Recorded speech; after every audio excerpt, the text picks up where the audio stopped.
Math learning ক্লাসের পক্ষ থেকে সবাইকে স্বাগতম। আজকের ভিডিওতে আলোচনা করব সপ্তম শ্রেণীর গণিত বইয়ের দ্বিতীয় অধ্যায় অনুশীলনী ২.৩-এর ২১ থেকে ২৬ পর্যন্ত যে ৬টা ম্যাথ আছে এই অনুশীলনীর লাস্টের এই ৬টা ম্যাথ সমাধান করব। তো চলুন শুরু করা যাক। তো প্রথমে আসি যে ২১ নম্বর ম্যাথ। তো ২১ নম্বর ম্যাথে কি আছে যে লিলি একা একটি কাজ ১০ ঘন্টায় করতে পারে, আর মিলি একা ওই কাজটি ৮ ঘন্টায় করতে পারে। মানে দুইজনে যদি লিলি করে কাজটা তাহলে তার প্রয়োজন হয় ১০ ঘন্টা, আর মিলি যদি ওই কাজটা করে ৮ ঘন্টায় সে করতে পারে। তো লিলি ও মিলি একত্রে ওই কাজটি কত ঘন্টায় করতে পারে সেটা বের করতে বলছে এখানে। তো এখন এই টাইপের ম্যাথ কিন্তু আমরা আগে একটা করছি, তারপরে এটা করে দিচ্ছি। তো আগে ভিডিও দেখে থাকলে আশা করি ওইটা তোমরা এই ম্যাথটা সহজে পারবা বা সহজে বুঝতে পারবা। তারপর এটা করে দিচ্ছি। মনে করি সম্পূর্ণ কাজ মানে হচ্ছে এক অংশ। তো এখন এই লিলি যে কাজটা করে ১০ ঘন্টায় বা মিলি যে করে ৮ ঘন্টায়, এটা আমরা উল্টাভাবে লিখবো যে লিলি ১০ ঘন্টায় করতে পারে একটি কাজ, মানে একটি মানে হচ্ছে সম্পূর্ণ কাজ। ১০ ঘন্টায় সে কাজটা কমপ্লিট করতে পারে। সুতরাং ১ ঘন্টায় করবে তাহলে কাজের ১০ ভাগের ১ ভাগ, মানে ১০ ঘন্টায় যে কাজ করে ১ ঘন্টায় তার ১০ ভাগের ১ ভাগ কাজ করবে। তো সেমভাবে এই মিলি ৮ ঘন্টায় করতে পারে একটি কাজ। তো মিলি যদি ৮ ঘন্টায় করে একটি কাজ, তো ১ ঘন্টায় তাহলে করবে কি এই ৮-এর ১ ভাগ করবে সে কাজ।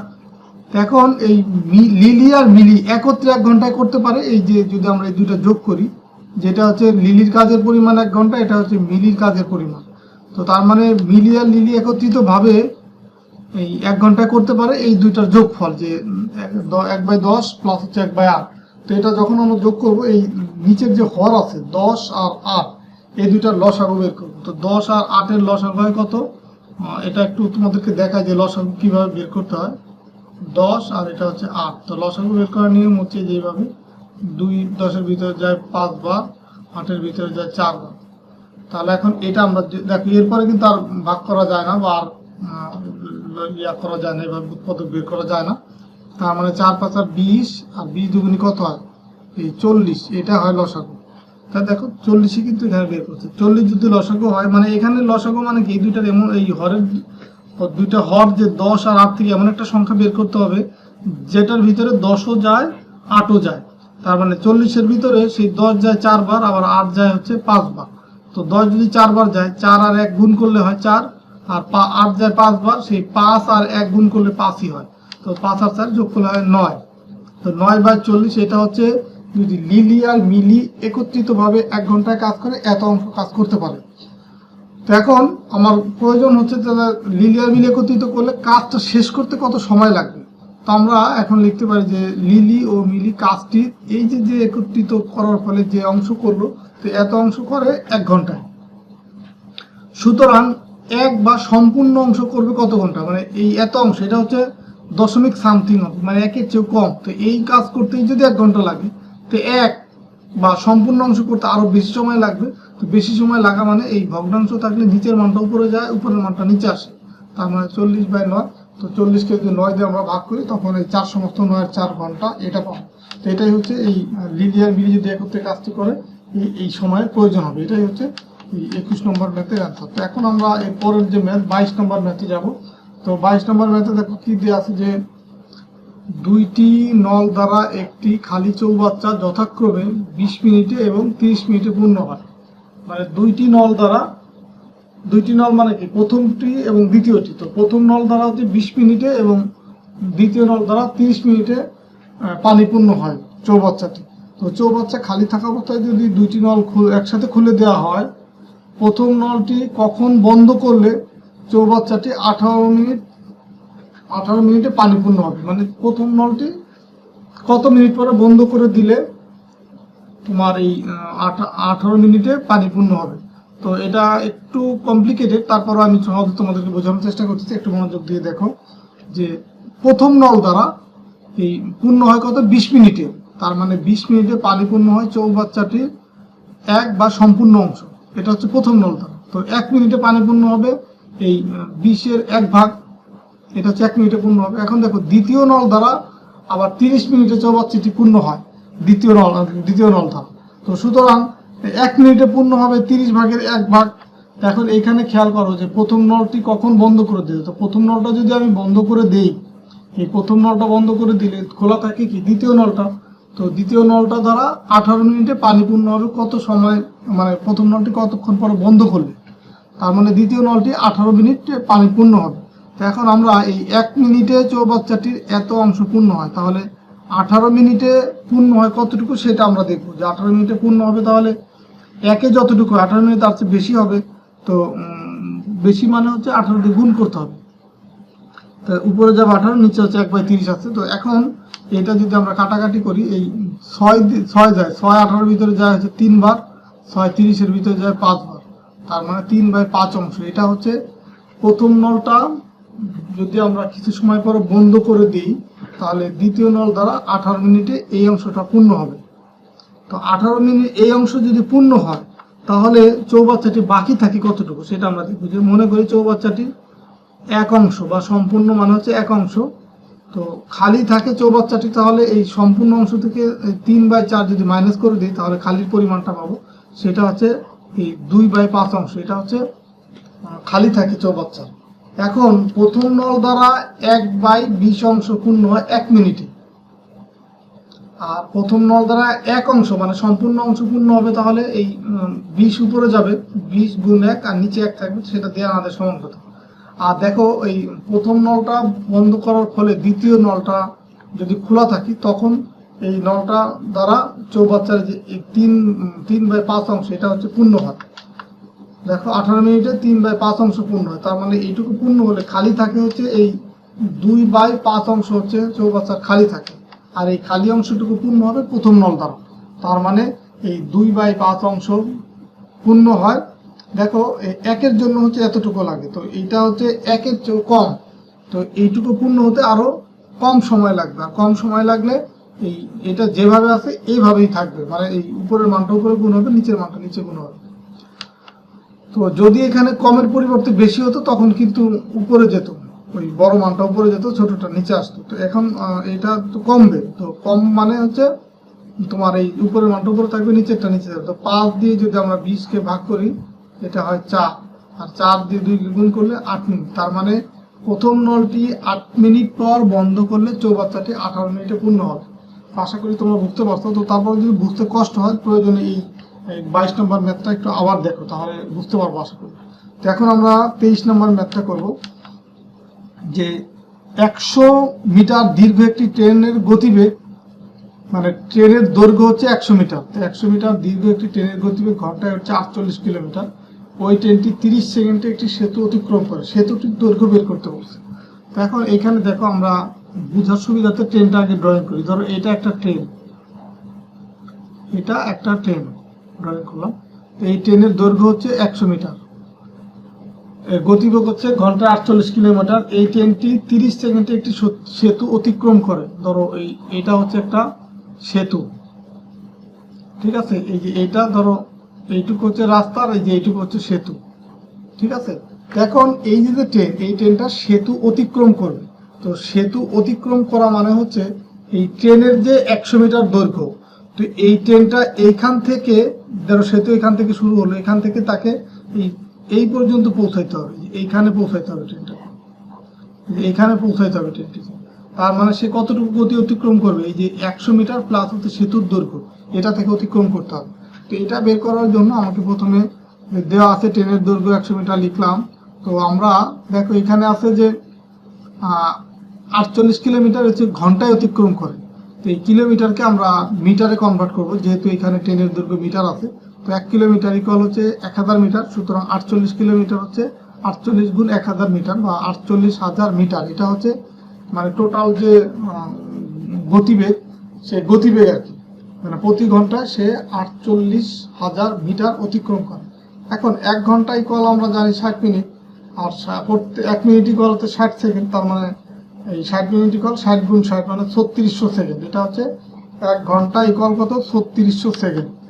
এখন দেখো যে এই ট্রেনটি এই 3600 সেকেন্ড অতিক্রম করে, মানে এখানে কিন্তু দেওয়া ছিল যে ট্রেনটির গতিবেগ ঘন্টায় 48 কিলোমিটার। এই ঘন্টা মানে হচ্ছে তোমার এই 3600 সেকেন্ড, এই ঘন্টা মানে, তার মানে 3600 সেকেন্ড অতিক্রম করে 48 কিলোমিটার, আর 48 কিলোমিটার হচ্ছে 48 কিলোমিটার মানে হচ্ছে 48,000 মিটার। তার মানে 3600 সেকেন্ডে অতিক্রম করে 48,000 মিটার। সুতরাং 1 সেকেন্ডে অতিক্রম করবে কম পরিমাণ, তার মানে 48,000 ভাগ হচ্ছে 3600। তো এখন এই যে 30 সেকেন্ডে ট্রেনটা সেতু অতিক্রম করে, তার মানে 30 সেকেন্ডে সে কতটুকু দূরত্ব অতিক্রম করে সেটা আমরা বের করব। 30 সেকেন্ড অতিক্রম করবে, এই একই যা করবে তার চেয়ে একটু বেশি, তার মানে 30 দিয়ে গুণ হবে। তো এখন আমরা যদি এটা কাটাকাটি করি, এই 2 শূন্য আর এই 2 শূন্য বাদ যায়, আর দেখো এখানে এই 30-এর ভিতরে তোমার 6 যায় হচ্ছে 5 বার, আর 36-এর ভিতরে 6 যায় হচ্ছে 6 বার। এখন ফাইনালি যে এটাও 2 দিয়ে কাটা যায়, এটা 2 দিয়ে কাটা যায়, এভাবে কাটতে কাটতে ফাইনালি আমি অ্যান্সার পাবো এখানে হচ্ছে 400 মিটার। তার মানে 30 সেকেন্ডে সে 400 মিটার পথ অতিক্রম করে। তো এখানে বলছে যে ওই ট্রেনটি 30 সেকেন্ডে একটি সেতু অতিক্রম করে, তো টোটাল পথ অতিক্রম করে সে হচ্ছে 400 মিটার। তো এই 400 মিটারের ভিতরে আছে কি সেতুর দৈর্ঘ্য প্লাস ট্রেনের দৈর্ঘ্য। দেখো এই এখানে আমি ড্রয়িং করে দেখালাম যে এটা হচ্ছে তোমার ট্রেনের দৈর্ঘ্য আর এটা হচ্ছে সেতুর দৈর্ঘ্য। তো ট্রেনটা যদি এই সেতুটা অতিক্রম করতে হয় তাহলে ট্রেনের এইখান থেকে শুরু করে ট্রেনের যে এইখানে পৌঁছাইতে হবে, মানে ট্রেনের যে লাস্টের যে অংশ সেই অংশটা এইখানে পৌঁছাইতে হবে। তো এইখানে পৌঁছানোর জন্য তাকে এই ট্রেনের 100 মিটার অতিক্রম করতে হবে। তার মানে এই যে 400 মিটার অতিক্রম করলে 400 মিটার থেকে এর ভিতরে ট্রেনের যে 100 মিটার সেটাও আছে, তো সেটা আমাকে বাদ দিতে হবে। যেহেতু সেতুটি অতিক্রম করতে হলে ট্রেনটি অতিক্রম করতে হয়, সুতরাং ট্রেনের দৈর্ঘ্য প্লাস সেতুর দৈর্ঘ্য, মানে সেতুটি যদি অতিক্রম করতে হয় তাহলে ট্রেনটিকে এই যে ট্রেনের দৈর্ঘ্য প্লাস সেতুর দৈর্ঘ্য দুটোই অতিক্রম করতে হবে। এখন ট্রেনের দৈর্ঘ্য প্লাস সেতুর দৈর্ঘ্য দুইটা মিলে তাহলে আমরা যেখানে যেটা বের করছি 400 মিটার এটা হবে। তো এখন আমার প্রয়োজন হচ্ছে সেতুর দৈর্ঘ্য, তো সেতুর দৈর্ঘ্য যদি বের করি ট্রেনের দৈর্ঘ্যটা 400 মিটার থেকে মাইনাস হয়, মানে এটা বাম পাশ থেকে যদি আমি ডান পাশে বসাই এখানে তাহলে মাইনাস হবে। তার মানে 400 মিটার মাইনাস হচ্ছে ট্রেনের দৈর্ঘ্য, ট্রেনের দৈর্ঘ্য হচ্ছে 100 মিটার। তার মানে এখানে 400 থেকে 100 মাইনাস করলে হয় 300 মিটার। এটাই হচ্ছে তোমার এই ম্যাথের অ্যান্সার। এখন আমরা এর পরের ম্যাথ যাবো, মানে 24 নম্বর ম্যাথ যাবো। 24 নম্বর ম্যাথে কি আছে যে 120 মিটার দীর্ঘ একটি ট্রেন, 120 মিটার দীর্ঘ একটি ট্রেন 330 মিটার দীর্ঘ একটি সেতু অতিক্রম করে। তো এই ম্যাথটা ট্রেন আর সেতু মানে আগেরটার মতো কিন্তু একটু ভিন্নতা আছে। তো এখন ট্রেনটির গতিবেগ হচ্ছে ঘন্টায় 30 কিলোমিটার, সেতুটি অতিক্রম করতে ট্রেনটির কত সময় লাগে? দেখো এখানে সেতুর দৈর্ঘ্য কিন্তু দিয়ে দিছে যে 330 মিটার দীর্ঘ একটা সেতু, তো 330 মিটার অতিক্রম করতে তার কত সময় লাগবে সেটা আমাকে বের করতে হবে। তো আমরা জানি 1 কিলোমিটার হচ্ছে 1000 মিটার, সুতরাং এই ট্রেনের যে গতিবেগ ঘন্টায় 30 কিলোমিটার, তো সেই তাহলে 30 কিলোমিটারকে আমরা মিটারে যদি কনভার্ট করতে চাই তাহলে 1000 দিয়ে গুণ করবো 30কে, তার মানে 30,000 মিটার। 30 কিলোমিটার ইকুয়াল হচ্ছে 30,000 মিটার। এটা হচ্ছে 1 ঘন্টায় অতিক্রম করা, আর 1 ঘন্টা মানে হচ্ছে 60 মিনিট, আর 60 মিনিট মানে হচ্ছে 60 গুণ 60 মানে 3600 সেকেন্ড। তার মানে 3600 সেকেন্ডে ট্রেনটি হচ্ছে 30,000 মিটার অতিক্রম করে। তো ট্রেনের দৈর্ঘ্য আছে কত? 120 মিটার এবং সেতুর দৈর্ঘ্য আছে 330 মিটার। এটা হচ্ছে ট্রেনের দৈর্ঘ্য 120 আর সেতুর দৈর্ঘ্য হচ্ছে 330 মিটার।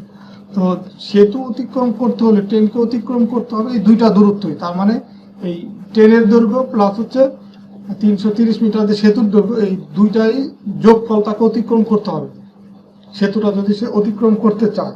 তার মানে 120 যোগ হচ্ছে 330 বলা হয় 450 মিটার। তো তাকে এই 450 মিটার পথ অতিক্রম করতে হবে।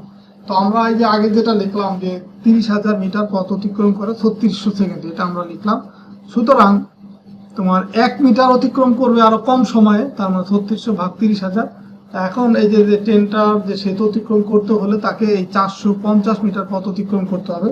তাহলে 450 মিটার পথ সে কত সেকেন্ড অতিক্রম করতে পারে, তো এটা আমরা দেখবো যে 1 সেকেন্ডে 1 মিটার অতিক্রম করে এত সেকেন্ডে, সুতরাং 450 মিটার অতিক্রম করবে। এইখানে 3600 ভাগ 30,000 এটার সাথে গুণ করবো যে 450। তো এখন আমি কাটাকাটি করবো যে এখানকার 2 শূন্য এখানকার 2 শূন্য বাদ, এখানকার একটা শূন্য এখানকার একটা শূন্য বাদ। এখন এই 36 কে যদি 6 দিয়ে ভাগ করি এটা 6, 30 কে 6 দিয়ে ভাগ করলে হয় 5। এখন 5 দিয়ে যদি 45 কে ভাগ করি 5 9 45, তাহলে 6 আর 9 যদি গুণ করি এটা হয় 54 সেকেন্ড। তার মানে সেতুটি অতিক্রম করতে ট্রেনটিকে 54 সেকেন্ড সময় লাগবে ট্রেনটিকে। এটাই হচ্ছে তোমার এই 24 নম্বর ম্যাথের আনসার। এরপরে আমরা 25 নম্বর ম্যাথটা করবো। তো 25 নম্বর ম্যাথ কি দেওয়া আছে যে দেখো তামা, দস্তা, রূপা মিশিয়ে একটি গহনা তৈরি করা হলো। তামা, দস্তা এবং রূপা, তো ওই গহনায় তামা ও দস্তার অনুপাত হচ্ছে 1:2 এবং দস্তা ও রূপার অনুপাত হচ্ছে 3:5। গহনার ওজন হচ্ছে 150 গ্রাম। তো দেখো এখানে বলছে তামা দস্তা রূপা মিশিয়ে একটি গহনা তৈরি করে। এখানে হচ্ছে ম্যাটেরিয়ালস হচ্ছে কয়টা, 3টা ম্যাটেরিয়ালস। তো এখন আমার এই 3টা ম্যাটেরিয়ালসের একবারে কিন্তু তোমার অনুপাত নেই, অনুপাত আছে প্রথম 2টার একবার আছে, আবার পরের 2টার আছে আর একবার। তো এখন এটা থেকে আমাকে একটা ধারাবাহিক অনুপাত বের করতে হবে। তো ধারাবাহিক অনুপাত বের করার নিয়ম আমরা জানি। তো ক নম্বরে যেটা বের করবো যে তামা দস্তা ও রূপার অনুপাতটা আগে বের করতে হবে, তার মানে একটা ধারাবাহিক অনুপাত বের করতে হবে। তো ধারাবাহিক অনুপাতের নিয়ম আমরা জানি যে অনুপাত 2টা দেওয়া আছে সেটা লিখলাম, এটা একটা অনুপাত, আবার দস্তা রূপার অনুপাত এইটা। এখন দেখো যদি আমরা ধারাবাহিক অনুপাত বের করতে চাই, প্রথমটাকে গুণ করতে হবে পরেরটার এই পূর্ব রাশি দিয়ে, মানে 3 দিয়ে গুণ করতে হবে। আবার এই যে পরের যে অনুপাত এটাকে গুণ করতে হবে প্রথমটার দ্বিতীয় মান দিয়ে, মানে 2 দিয়ে। তার মানে এটার সাথে গুণ হবে, এটার সাথে গুণ হবে 2। তো 2 দিয়ে গুণ করবো। তো এখন এই কাজটা এখানে করছে যে 1:2 এটাকে 3 দিয়ে গুণ করতে থাকে, এই যে 3, এই যে 3 দিয়ে গুণ করছে। আবার এই পরেরটাকে 2 দিয়ে গুণ করতে, এই যে 2, এই যে 2 গুণ করার পরে দেখো এখন আমরা যে অনুপাতটা পেলাম এই 3:6:10, এটা হচ্ছে তামা দস্তা ও রূপার অনুপাত। ক নম্বর কিন্তু এটাই বের করতে বলছি, 3টার অনুপাত। এখন বলছে যে গহনা তামা দস্তা রূপার ওজন পৃথকভাবে নির্ণয় করুন। যে এই 3টা উপাদান মিশানোর ফলে যে গহনাটা তৈরি করলাম সেটা হচ্ছে 119 গ্রাম। তো 119 গ্রামের ভিতরে তামা দস্তা রূপার পৃথকভাবে ওজন কত সেটা আমি বের করব। তো এটা বের করার জন্য আমি যে ধারাবাহিক অনুপাতটা পাইছি এই ধারাবাহিক অনুপাতের যোগফল বের করতে হবে। যে গহনাটিতে তামা দস্তা রূপার অনুপাত হচ্ছে 3:6:10। তো এখন অনুপাতের সংখ্যাগুলোর যোগফল হচ্ছে 19। তো এর ভিতরে এখন তামা দস্তা ও রূপার অনুপাত আমি বের করব, রূপার পরিমাণ বের করব। তো এই পরিমাণ বের করার সময় এই টোটাল যে 190 গ্রাম উপাদান আছে, তো 190 গ্রামকে 19 ভাগ করার পরে 19 ভাগের 3 ভাগ হবে তামার, 6 ভাগ হবে দস্তা, আর 10 ভাগ হবে রূপার। তো এটাই আমরা এইভাবে ভেঙে করবো। তামার ওজন ইকুয়াল হচ্ছে 190 গ্রামের এই অনুপাতগুলোর যোগফল, উপর হবে এই তামার যে অনুপাতের যে অংশ সেটা 3, তো পরেরটা হবে 6, তারপরটা হবে 10। তো এটা ক্যালকুলেশন করলে দেখো এই 19 190 ভিতরে যায় হচ্ছে 10 ভাগ, 10 আর 30 3 গুণ করলে হয় 3 10 কে 30, এটা একটা আনসার। সেম ভাবে এই দস্তার পরিমাণ বের করব এবং রূপার ওজন বের করব। আশা করি তোমরা এটা বুঝতে পারছো। এখন হচ্ছে লাস্ট যে গ নাম্বার কি বের করতে বলছো, ওই গহনায় কি পরিমাণ দস্তা মিশালে তামা ও দস্তার অনুপাত 1:3 হবে। তো কি পরিমাণ দস্তা মিশালে, এখন মনে করি যে ওই গহনায় ক পরিমাণ বা ক গ্রাম দস্তা মিশালে তামা ও দস্তার অনুপাত হবে 1:3। তো এখন দেখো যে এই ধারাবাহিক যে অনুপাত সেখানে এই তামা ও দস্তার অনুপাত ছিল কত, অনুপাত ছিল 30:60। তো এখন এখানে কত গ্রাম দস্তা যোগ করলে, দস্তার সাথে আমি মনে করি ক গ্রাম যোগ করলে তোমার এই অনুপাতটা 1:3 হবে। এখন প্রশ্ন মতে আমি এখন লিখতে পারি 30 এই যে 60, এটা লিখলাম 2টার অনুপাত। এইভাবে লেখার পরে এই দস্তার সাথে আমি যোগ করছি কত, ক গ্রাম, তার মানে 60 60-এর সাথে যোগ হবে ক, আর অনুপাত কত হবে 1:3। এই যে অনুপাত মানে হচ্ছে ভাগ, তার মানে 30 ভাগ 60 প্লাস ক ইকুয়াল হচ্ছে 1/3। এখন এটাকে আমরা সমাধান করব। সমাধান করলে দেখো এই যে আর গুণ করতে হবে, এটা গুণ করব আর এটা গুণ করব। তো যেহেতু আমাকে ক বের করব, তার মানে কটা আমি বাম পাশে রাখার চেষ্টা করব। তার মানে 60 প্লাস ক, এটাকে 1 দিয়ে গুণ করলাম এটাই পাবো, আর 30-কে 3 দিয়ে গুণ করলে 90 পাবো। এখন ক যদি আমি বের করতে চাই, ধরো এটা আমি বের করব, ক বের করতে চাইলে এই 60টা এই পাশে প্লাস আছে, ডান পাশে আসলে এখানে হবে -60। তার মানে 90 থেকে 60 যদি মাইনাস করি এটা হবে 30। তার মানে ওই গহনায় 30 গ্রাম দস্তা মিশালে তামা ও দস্তার অনুপাত 1:3 হবে। তো এই চ্যাপ্টারে আর একটা ম্যাথ আছে, 26 নম্বর ম্যাথ। এটা করলে আশা করি এই চ্যাপ্টারে সবগুলো ম্যাথ সমাধান হয়ে যাবে। যে রাসেল একজন ঘড়ি ব্যবসায়ী, তো তিনি একটি ঘড়ি 625 টাকায় বিক্রয় করলে 10% তার ক্ষতি হয় বা 10% ক্ষতি হয়। 625 টাকা বিক্রয় করলে এখন ঘড়ি বিক্রিতে কত টাকা ক্ষতি হলো ক নম্বরে এটা বের করতে হবে। আবার খ নম্বরে ঘড়িটির ক্রয় মূল্য কত সেটা বের করতে হবে। ঘড়িটি কত টাকা বিক্রয় করলে 10% লাভ হবে। তো এই যে একটা আছে যে 10% লসে বিক্রি করা হয়, আবার হচ্ছে 10% লাভ করতে চাইলে কত দামে সেল করতে হবে সেটাও বের করতে হবে। তো এখন এই টাইপের একটা ম্যাথ আমরা অলরেডি করছি। তোমরা হয়তো যারা আমার ভিডিওগুলো শুরু থেকে শেষ পর্যন্ত দেখে আসছো তারা এই টাইপের ম্যাথ পাইছো। তো যারা এখনো এটা ক্লিয়ার হয় না তারা প্রয়োজনীয় টাকা দেখে নিতে পারো, বা এখানেও আমি আবার নতুন করে বোঝাবো।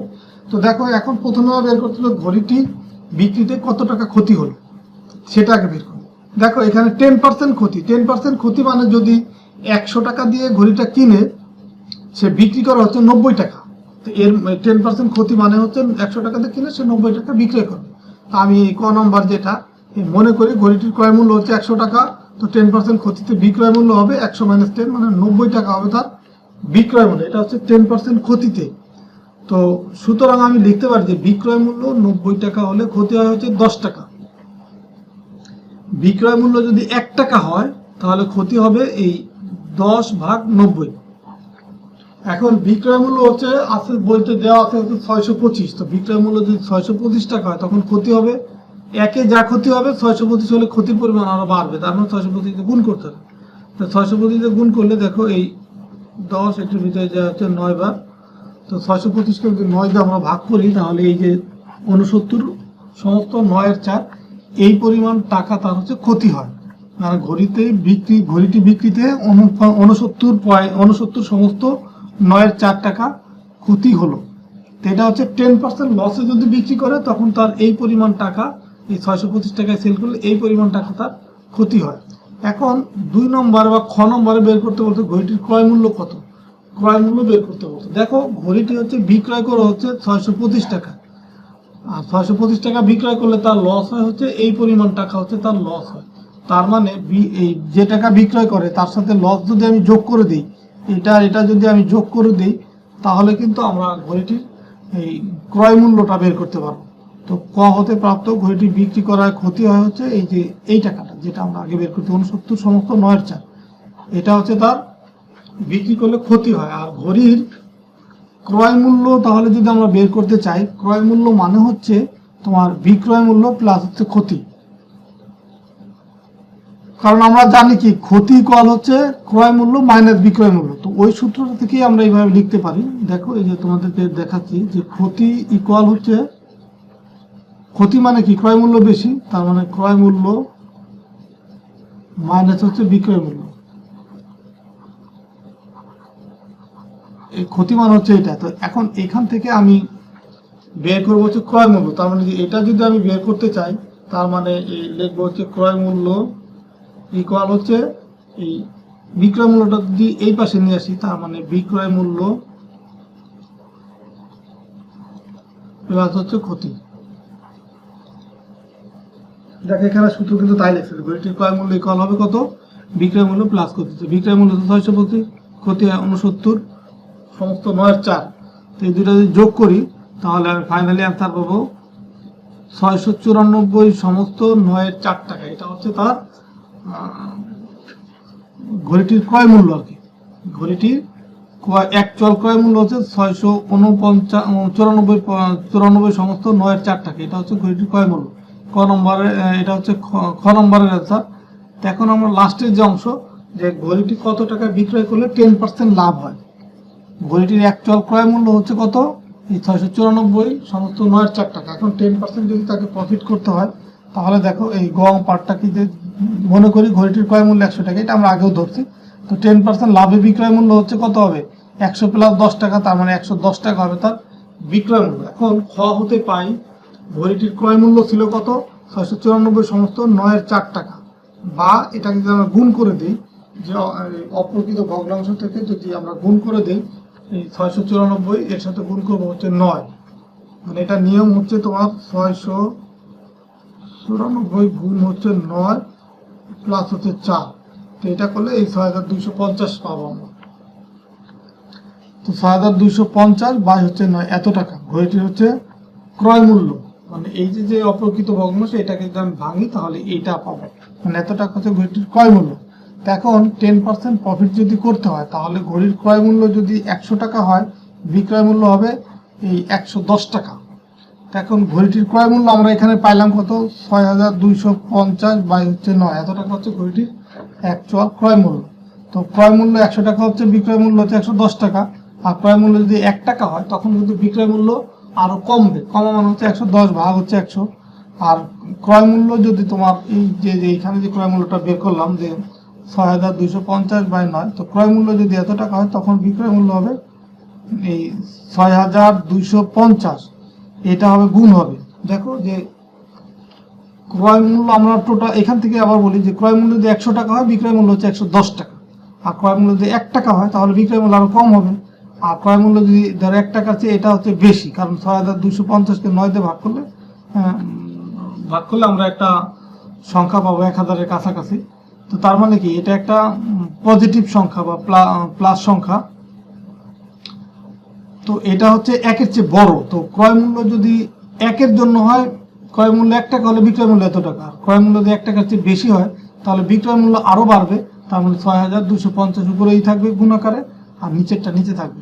তো এখন যদি আমরা কাটাকাটি করি, কাটাকাটি করলে ফাইনালি আমি এখানে পাবো হচ্ছে ৬,৮৭৫ হচ্ছে ৯।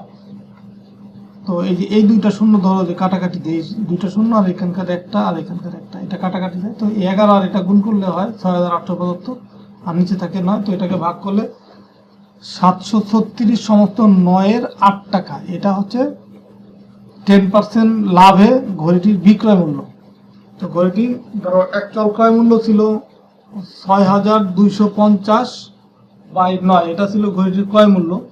আর এখানে আমি বিক্রয় মূল্য পাইলাম কত, এই যে এখানে যে ৬,৯৫০, এটা কিন্তু ভাগ করলে এই মানটা আরো অনেক ছোট চলে আসবে।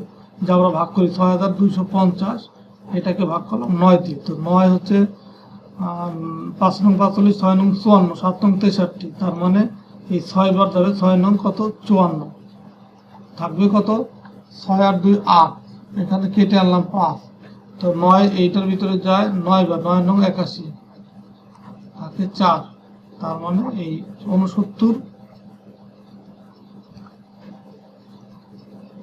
দেখো আমরা এই যে এটাকে যদি ৯ দিয়ে ভাগ করি, এই যে ৬,২৫০ ভাগ হচ্ছে ৯, এটাকে যদি ৯ দিয়ে ভাগ করি, এটা ৬৯ পয়েন্ট সামথিং আসবে। তার মানে এই মানটা কিন্তু বেশ বড় একটা মান আসবে। তো আমরা এই ফাইনালি এই যে ৬,২৫০ যেটা আছে, এই কাটাকাটি করার পরে আমরা এই যে ৬,৮৭৫/৯ পেলাম। এইটাকে যদি আমরা এখন কাটাকাটি করি তখন এই মানটা পাবো। এটা হচ্ছে এই যদি এইটাকে কাটাকাটি করি, এটা হচ্ছে ১-এর চেয়ে বড়। তো ১-এর চেয়ে বড় হলে ১-এর চেয়ে বড় এটা ভাগ করে তোমাদেরকে দেখাইলাম আর কি, জাস্ট এই যে ৬৯ পয়েন্ট সামথিং আসবে, তো ১-এর চেয়ে বড়। এখন ফাইনালি আমি যে মানটা পাবো, এইটাকে যদি আমি ৯ দিয়ে ভাগ করি এইটা পাবো। এটাই হচ্ছে তোমার 10% লাভের ঘড়িটি বিক্রয় মূল্য। তো আশা করি আজকের ভিডিওটা যদিও একটু বড় হয়, তো এই ম্যাথগুলো তোমরা বুঝতে পারছো বা তোমাদের এই অনুশীলনী 2.3 এটা আজকে ভিডিওর মাধ্যমে কমপ্লিট করে দিলাম। তো ঠিক আছে, সবাই ভালো থাকবে, সুস্থ থাকবে। ভিডিওটা ভালো লাগলে অবশ্যই ভিডিওতে লাইক দেবা বা কমেন্টস করে তোমাদের মতামত জানাবা, এবং তোমাদের সহপাঠীদের সাথে ভিডিওটা শেয়ার করো যেন তারাও এই ম্যাথগুলো শিখতে পারে। তো ঠিক আছে, ওকে, আল্লাহ হাফেজ।